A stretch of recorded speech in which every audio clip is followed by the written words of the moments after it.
Greetings, petrolheads! My name is the Tom, you're on my gaming channel, and it's time for another episode of Automation the Car Company Tycoon game. Today I'm gonna be building a replica requested on Facebook by Alberto Laita Jimenez, and he requested me to build a Lotus Carlton. Now, I do see that we have a slight problem in that the Carlton was introduced in 1990, and this is totally the wrong body shell for it, by the way, and built through 1992, but we do not have the body shell I'd like to use for it here. So I'm just gonna go further, and we still do not have the body shell I'd like to use for it. Even in 1995. Please. Yes, there it is. I'd like to use this one, because I just think maybe it isn't the best. Maybe we should use this instead. Let's look at it a little bit more carefully. No, this is not the best one to use. This is still better, even though it is more modern. You know, it's never a bad thing to make a car look more modern, is it? It does have... You know, this is standing out quite a bit here. And we have some really sporty looks with these. You know, this used to be the fastest four-door saloon on Earth for a few years. So that is, I mean, that's quite an achievement. And that is why I think it's a pretty interesting car replica to build. And of course I will also give the engine build a try. We'll get into that later, why I said it's only gonna be a try and not, you know, 100% precise. So we do have a monocoque from what I believe is corrosion resistant steel. I know that it's longitudinal, so it's rear-wheel drive. We'll change the suspension as we need it, and I say that because this car has a 3.6 liter turbocharged inline-six, and it's possible that the double wishbone front suspension will not allow for fitting that engine, in which case, you know, the McPherson strut might be able to offer that space, because it does make for a little bit more space underneath the bonnet. What's this car's weight actually? It weighs, oh, it doesn't say here. But I think it might be from just, no, I mean Lotus used to build pretty light cars even then. But let's go for corrosion resistant steel. I know this is the wrong year, but as I said, I really wanted this body shell to use for it, rather than any other. And so here we are.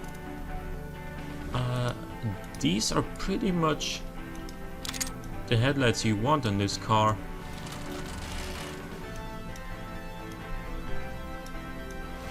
There we go, got that. Then we have a grille like this one between these two headlights, and about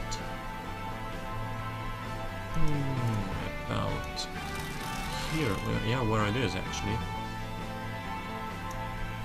And then there's a grille between the two headlights as well, like an actual grille, like this one.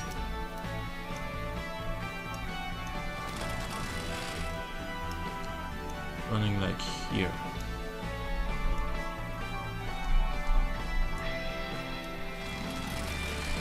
So there is that. Then, actually no, it's upside down from what I got here. Please. What the? Okay. I don't know what's causing that. maybe just increase the size just a little bit more. That's better. Okay.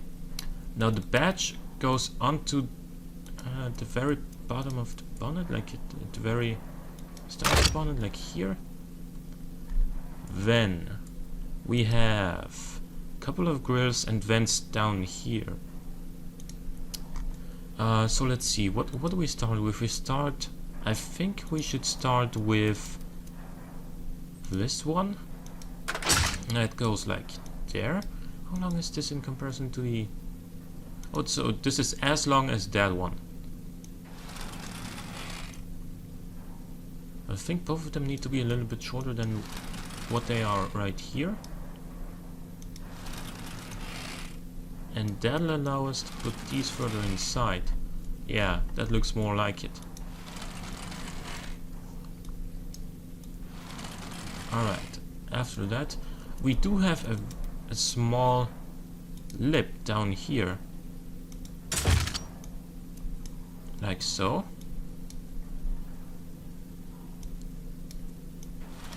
Then we can make it so that the bottom end of this grill is barely visible. And actually what I'm going to do right now is I'm going to put down some plastic, like right here.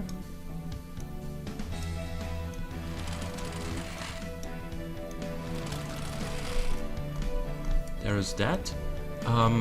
Okay, let's see how far does it go. It goes further. It goes around the corner.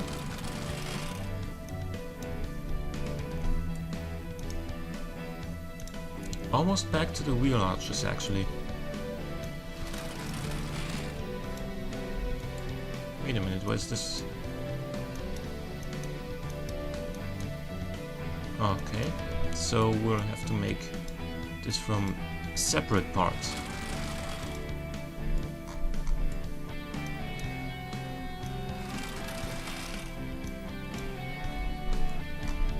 So there is that.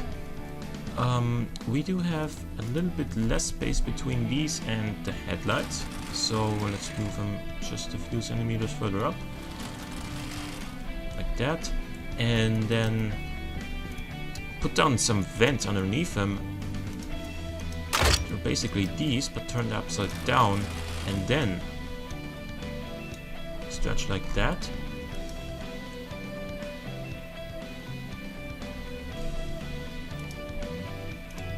A little bit bigger though.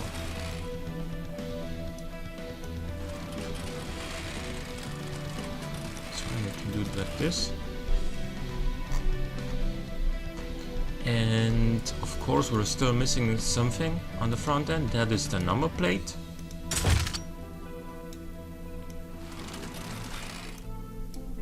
How big is this? Oh, it actually does go across the whole length of the bottom grill here.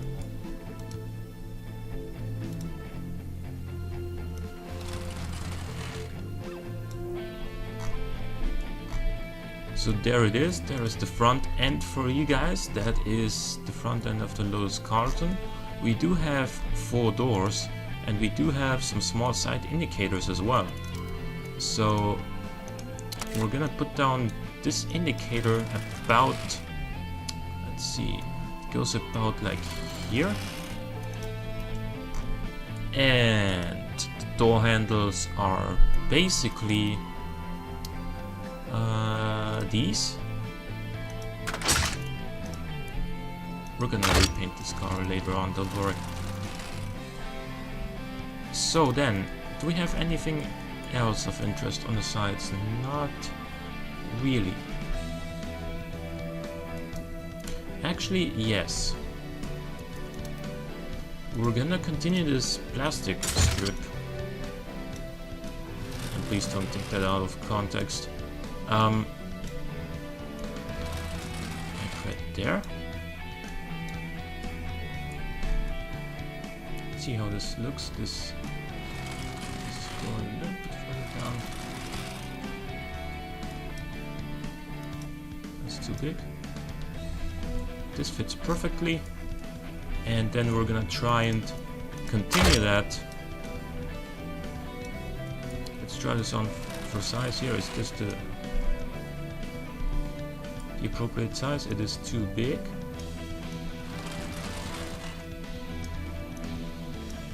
It might be perfect now. Okay, so let's move it over here and then stretch it as much as we can and try and make sure it is in line with this one, which it is currently not. I realize that myself, but we can always move it just a little bit to make it fit in.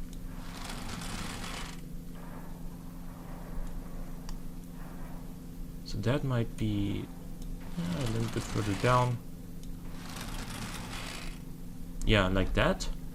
And then we're gonna make that thing go around the rear end as well. So for that we're gonna put down one here. This seems to be the adequate size. Come to think of it, this is a pretty modern body shell for considering they used it in 1990. I mean, it's let me put it this way, this is more like a BMW E46 style body shell, whereas the one that the Carlton uses is more like an E36-ish body shell, if you will. So it is a little bit edgier, a little bit, you know, bolder, a little bit plainer, if you will. Just the basic outer silhouette, if you is what I'm talking about here. But I think this works well too. And now that we've done this, actually this might be a little bit too low down. Now that I look at it, yeah, we should put this further up.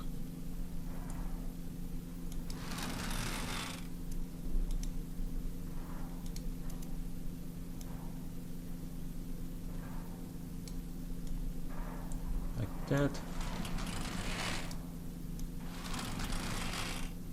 and then like that. Okay, yeah, now we're gonna get to the rear end where we actually we need to make this at an angle as well, because otherwise you won't be able to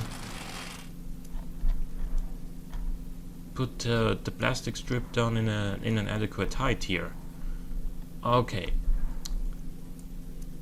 First of all, I think we should handle the taillights, which is gonna be a pretty easy task, I think, since it's basically some of these dragged around the corner. Then we have different segments in this. And the first one up there is red. Then we have the indicators, like basically like that. Oh, so this is not how I intended to make that. Give me a second here. Oh, so the indicator doesn't go all the way anyways. Well, what a clever sentence to say.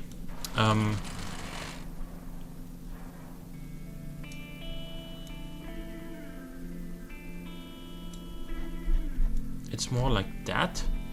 Then the next segment is red again, and it goes pretty much very far down. It's twice as big as or twice as tall as this segment and the indicator segment, which I should maybe make just a little bit less tall. And then at the very bottom of that taillight arrangement we have some white.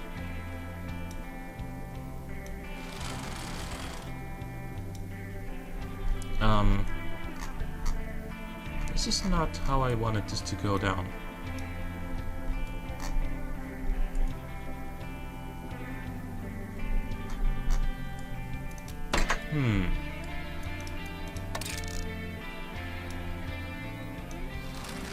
What about you? That doesn't work either. I think what we're going to do here, actually, is, yeah, leave one of these here. And normally, in my experience, the circular taillights should override the rectangular ones, so that this should be all white now, basically. Yeah, there we go. But we can drag this in such a way that the shape still appears to be pretty rectangular. Almost. But I'm gonna be happy with this. Then, let's see. Oh, they're not all the way up. So I need to make them... I need to move them a little bit further down. Wait a minute. Let's drag all this away here. And they go pretty much like there instead. And then this goes like here. That goes there, and that goes there. Okay. Wait.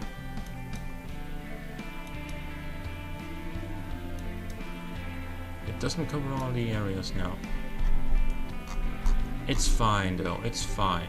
So then I think we should take care of the wings, which is, you know, we don't have the wing that the Carlton actually has in the game, but I can try and get a little bit close to that, so that's what I'm actually doing right now.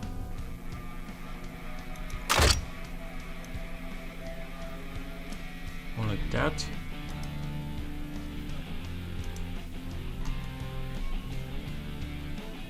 Yeah, pretty much.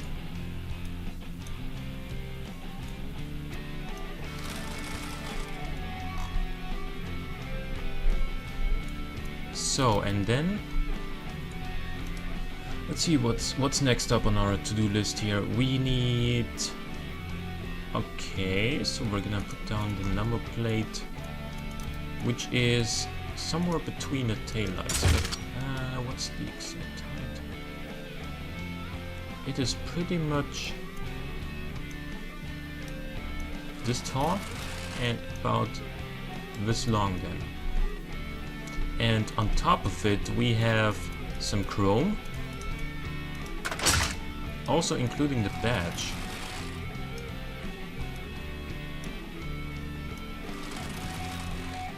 These are quite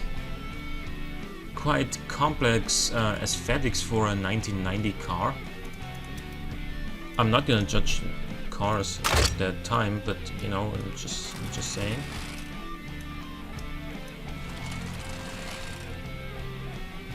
Let's make the chrome strips a little bit thicker.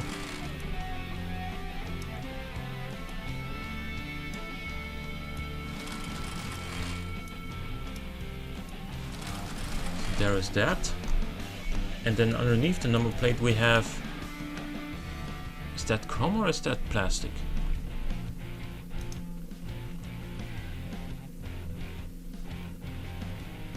Actually it's plastic on top of the... like above the number plate too, so I'm an idiot. But we can fix that quite easily, so yeah. Just go ahead and do it right now.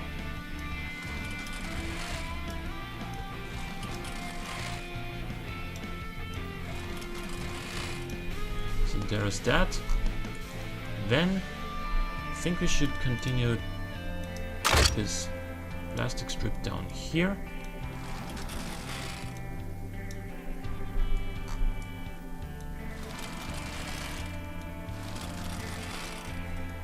Does it go all the way around?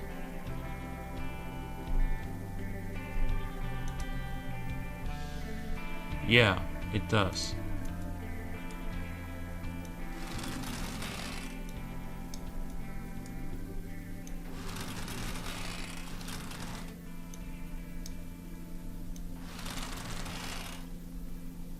So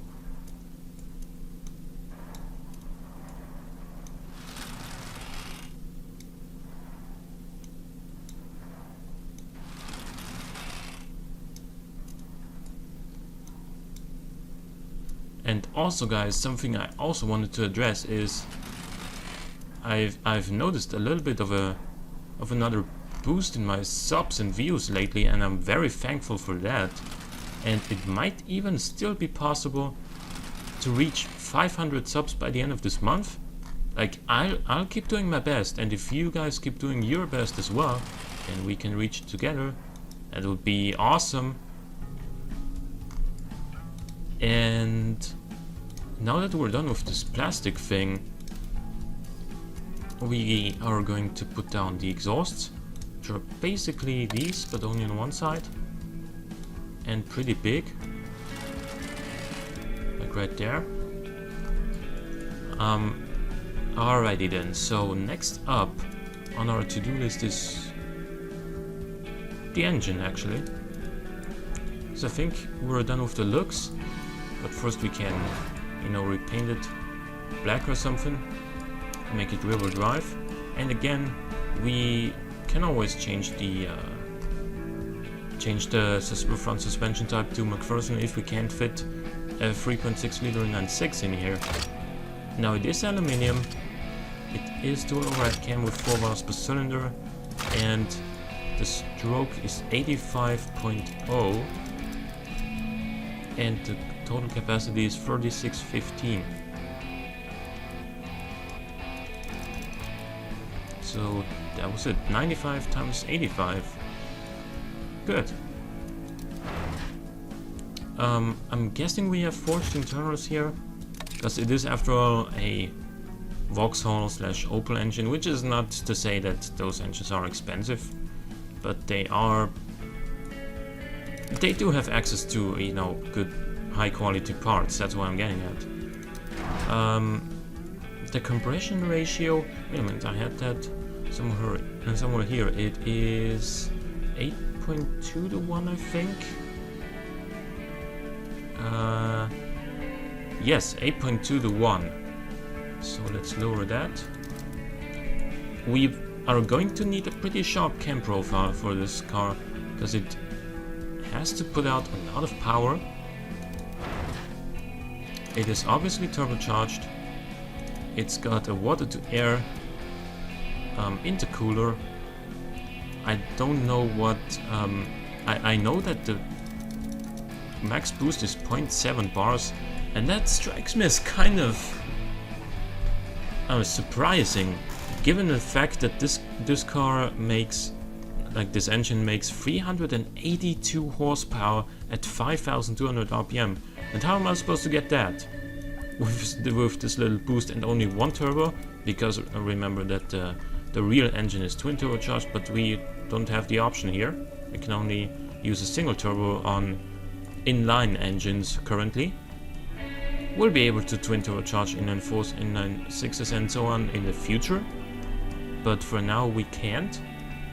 So, and the turbo boost in a real car from the first turbo kicks in at about 1,500 RPM. So I don't see a way that I would be able to make the turbo spool up that early and still make the amount of power I need. So I'm just, it is a fuel injector, but is it multi-point injected? It says custom fuel injection, whatever that means. Let's actually go ahead and 1992, I guess it was produced to 1992. Lotus, Carlton. Just so I don't forget to name this car. This is the 3.6 liter. I think there was only one option, so I'm actually gonna take performance intakes here because I need the power output it gives me. I think it will only run on super fuel. The fuel mixture might be quite rich, and we need a lot of ignition timing so that we can make that power as early as we need to make it. The engine is called, wait a minute, it is called the C36 GET.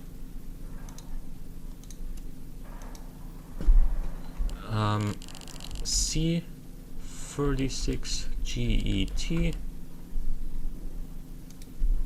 and well, basically I don't know, i6 turbo, whatever. We only have the option of short cast turbos here, and we need a big ass exhaust diameter because we need a lot of power. So this is probably not gonna... Holy moly, I did not expect to be making so much power right off the bat. Okay, so we can actually decrease this turbine size quite a lot. And we are making 382 horsepower, but we're only making it at 6000 RPM. We need to make it earlier. So what we're going to do here is decrease this cam profile a little bit, because we need to make this at 5200 RPM, and we can obviously... This does nothing for us. It decreases our amount of horsepower now. No, I don't want that then.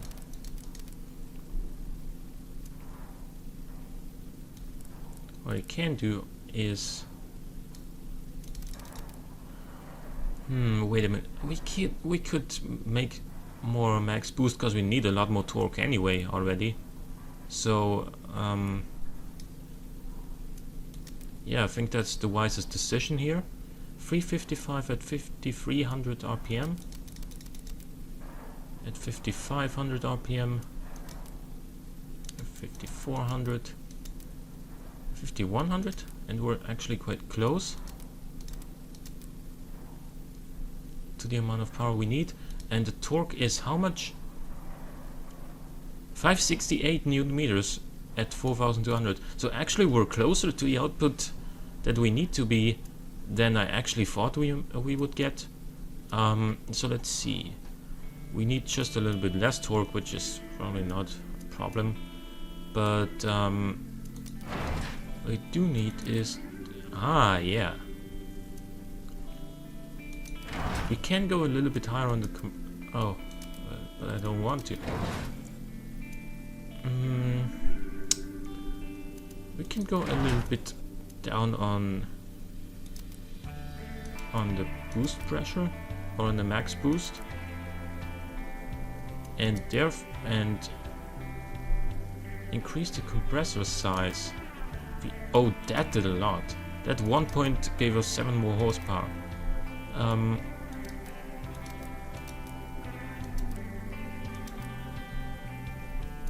This doesn't do much for us. More horsepower? Okay, I think I'm content with this. I think I'm content with this. Even though it's not the correct RPMs, and we're a little bit off on the torque, meaning we have 4 newton meters more than we should.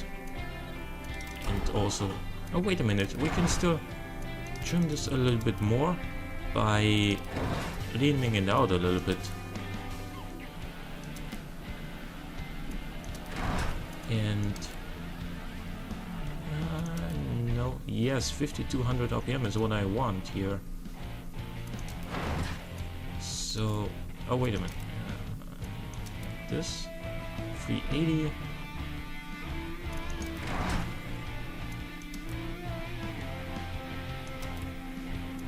It's not enough. Come on. 377, 380, 379, 382.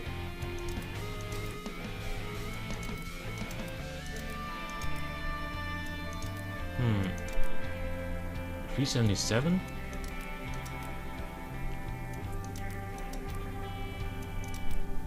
Okay, I think we're done with the engine tuning here. This is about as close as I can get, probably, or at least in a timely fashion, suitable for a video. You can probably still fine-tune it a little bit and probably get maybe even the exact numbers at the exact RPMs. Now I know that the Carlton has a really high top speed. It's 176 miles an hour. That is like 283, somewhere between these two points I can set 283 and 290, so I'm gonna go for 290. Because if I set it to 283, it can reach those 283 and then run to the top speed limiter, whereas it might be the case that excuse me, it might be the case that it has a top speed of like 286 kilometers an hour, in which case it would reach that when I gear it to 290.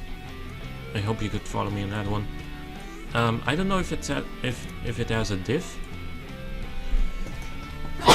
Oh, excuse me again. Differentials were not really that popular yet in 1990, but I think since Lotus has always had pretty good suspensions and grips and so on, it was. I think this one might have had a differential. It comes on 17-inch rims, which is compared to modern sports saloons, that's like tiny. But for back then. Oh, and I didn't flare the wheel arches, so we can only put 195s on here. That is not adequate. This is just terrible. This thing's gonna have so much wheel spin. I apologize. And it'll probably have 4-piston brakes front with 2-piston brakes rear. With a, I think, semi-clad under tray. We do have a lip on the front and 2 wings on the rear, so we should adjust this a little bit. 25 on the rear should be fine, and about 30 on the front, because we do only have 1 lip. Should also make this pretty decent. I don't think this car has brake airflow, so I'm just gonna set the cooling airflow to slightly above what we need. The interior is probably... yeah, it's a 4-seater, then it's got probably only standard interior if I had to guess. Standard CD, maybe even basic cassette. In 1990, yeah, probably. Does it have power steering in the ABS? I'm pretty sure it does not have traction control. And standard 90 safety. Again, I don't know what kind of suspension type it's running, so I'm guessing gas monotube, and then the sport setup with maybe a little bit raised suspension. And let's see what that does. 1488 kilograms is quite light for a big saloon with a 3.6 liter turbocharged engine. The drivability is incredibly low because I'm an idiot and forgot to flare the wheel arches, so we're gonna get tons of oversteer. Tons of wheel spin, at least 51.8%. Yeah, that's just obnoxious. 5.9 seconds. The real one should get it done in 5.2, which I think is realistic if we put a wider tires on this thing. Other than that, what's the top speed? 280. It's not quite where we need it to be. Well, we don't need it to be much faster. Let's see. This gives us the top speed we needed. So let's actually hear it.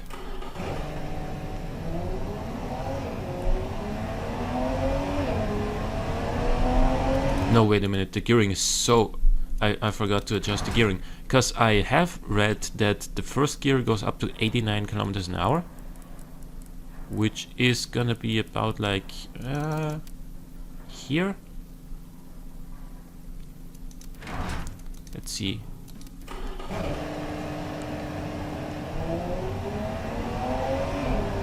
Yeah, that seems about right.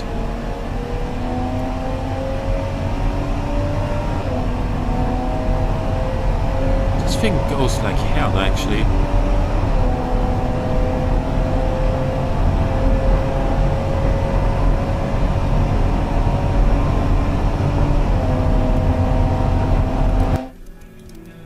It doesn't rev the engine out because I think it only revs to 500 RPM above the max above where the max power is. That is just a game though, and you could obviously rev it out yourself in reality, because you do get a pretty nice power plateau up here. You can see that 375 horsepower is reached at about 5,000 and goes up to like 5,800 or something. And at 6,000, where the red line actually is, you still get like, I don't know, it's gonna be like 368 or something like that. Anyway, I hope you enjoyed this replica video, even though I'm an idiot and forgot to flat wheel arches. If you still did, please click the like button, it helps out a great deal. Also consider subscribing to my channel if you wanna see more in the future. But for now, thanks for watching, and I'll see you guys next time.